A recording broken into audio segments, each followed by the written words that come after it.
Torda. Es puerta de acceso al Valle de Ordesa perteneciente al Parque Nacional de Ordesa y Monte Perdido, así como al Valle de Broto. Se encuentra a 100 kilómetros de Huesca capital, y el acceso por carretera solo puede realizarse por la N260 desde Broto o desde Viescas a través del puerto de Cotefablo, 1423 metros.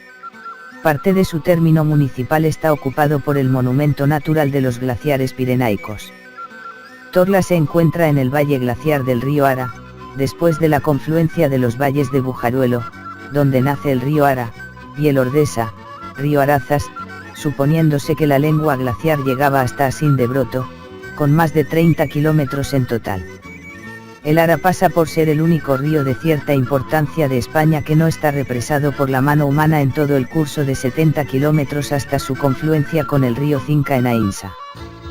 Torla en 1987. Su nombre se atribuye a una derivación de torre, en referencia a la torre defensiva que existió para defensa del valle frente a las incursiones desde territorio francés desde la época de Juan II de Aragón, siglo XV.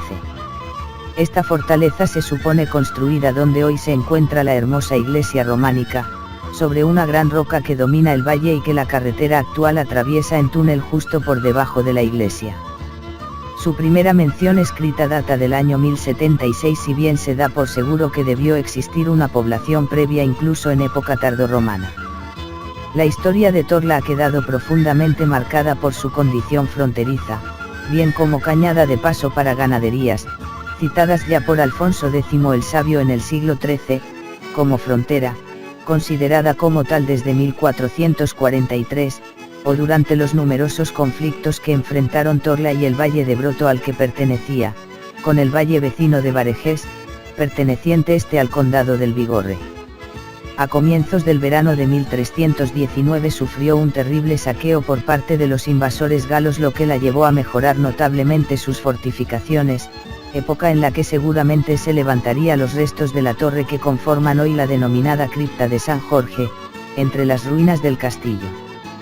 Gracias, saqueos y enfrentamientos los hubo durante todo el siglo XV, pero sería a raíz del segundo y más serio saqueo de la villa en 1512, cuando los torlenses pidieron ayuda para levantar el castillo y las defensas cuyos restos hoy podemos disfrutar paseando por sus medievales calles. Por cierto que mientras los franceses se retiraban de vuelta a la frontera, los de Torla se ganaron justa fama de bravos y posiblemente el título de villa, tendiendo una emboscada en la denominada Garganta de Correador o Escalar, donde dieron muerte a 2 capitanes enemigos y capturaron sus banderas, que fueron exhibidas por un tiempo en la iglesia del pueblo. Los cuerpos de dichos capitanes fueron recogidos y enterrados con todos los honores en San Salvador, donde todavía hoy reposan. Las fortificaciones fueron levantadas a lo largo del siglo XVI, seguramente entre 1525 y 1550. Si bien Torla estuvo completamente amurallada, hoy solo conserva parte de su castillo, museo etnológico, la torre de Casa Mesonero donde tuvo que estar la denominada Puerta de Francia y restos de torres y puertas en Casa Ballarín y Casa Aruba. Conservó hasta 1925 otra torre de grandes dimensiones en el denominado barrio de Santa Lucía, hoy ya perdido. El siglo XVII, sin embargo, fue de gran esplendor económico para la villa, época en la que una débil pero larga paz con Barejés, unido al comercio y contrabando, terminaron por enriquecer a los grandes apellidos del lugar y levantar muchas de las hermosas casonas que aún hoy se conservan. Tuvo también Torla monasterio propio, el de San Basilio, cuyo origen desconocemos y que parece ser a causa de su no excesiva riqueza, desapareció a comienzos del siglo XVII, siendo comprados sus edificios y terrenos por Casa Lardiés, conocida desde entonces como Casa Fraile. Una sencilla imagen de la Virgen con niño localizada cerca de donde estuvo emplazado es prácticamente lo único que se conserva del cenobio. Sin embargo, el XVII dio paso a siglos mucho más difíciles, como el XVIII, que comenzó con la Guerra de Sucesión, donde Torla tomó partido por el bando austria y, junto con Broto, ganaron fama de fieros defensores de sus fueros y privilegios, llegando incluso a sitiar la Borbona Jaca. pero en octubre de 1706 un ejército al mando del marqués de Saluzzi terminó por tomar el valle y bombardear el castillo de Torla, que se quemó adoptando su actual fisonomía. Ya durante la Guerra de Convención y durante la de Independencia el castillo no podía ser usado, aunque sirviera de refugio tanto a compañías del ejército regular como a guerrilleros, los cuales no pudieron evitar la entrada de los franceses en Torla y su saqueo el 20 de septiembre de 1809.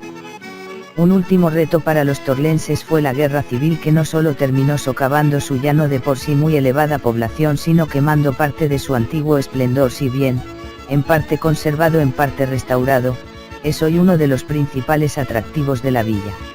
La riqueza folclórica y etnológica de Torla Ordesa es verdaderamente extraordinaria, original y peculiar, resultado evidente de siglos de aislamiento. Quedan todavía numerosos retazos de la lengua tradicional, el aragonés de Sobrarbe, donde hablar es charrar y buenos días gen matín.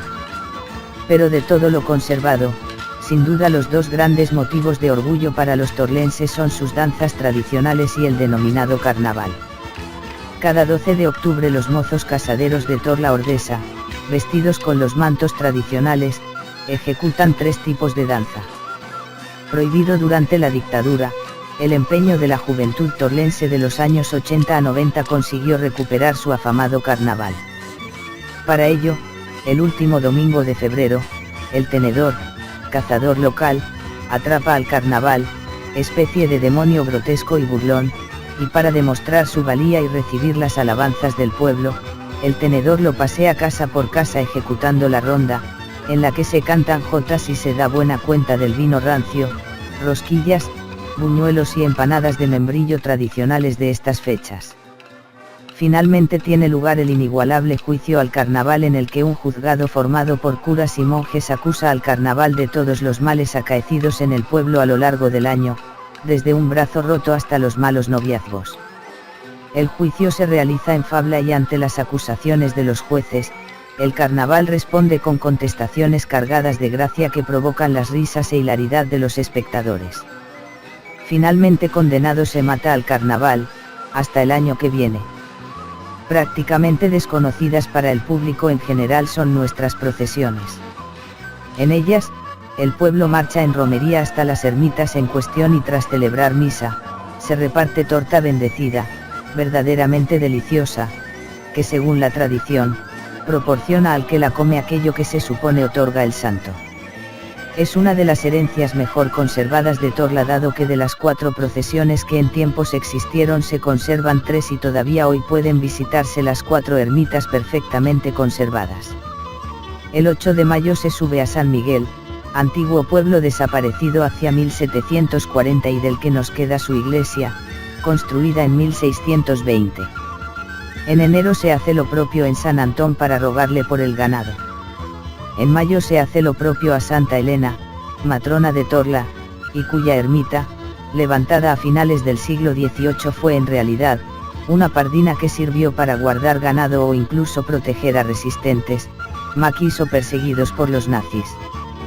Por último, Santa Ana es una diminuta ermita levantada en 1606 y pagada por la familia Viu para que protegiera una de sus posesiones más queridas y alejadas. Su romería, que se festejaba cada 26 de julio, se perdió en cuanto el turismo afloró como principal fuente de ingresos en la villa y ello impedía a la gente encontrar tiempo para acudir a la misma.